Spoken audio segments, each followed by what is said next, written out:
Good morning friends, good morning. Hyderabad में हूँ। Metro station सबसे लास्ट मेट्रो स्टेशन है मियाँपुर। इससे मैं जा रहा हूँ पंजाब गुप्ता मेट्रो स्टेशन। यहाँ से मैं अपने ऑफिस में जाना है। Okay bye bye. अभी आप लोग को बहुत से नज़ारा दिखाऊंगा हैदराबाद के, कितने स्टेशन है इधर उधर। जहाँ जहाँ मैं पहुँचूँगा वहाँ वहाँ आपको घुमाते चलूँगा। Bye bye.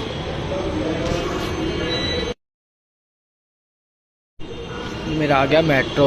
मैं अब मेट्रो में जा रहा हूँ। मेट्रो से मैं जाऊँगा अपने स्टेशन पंजाब गुप्ता।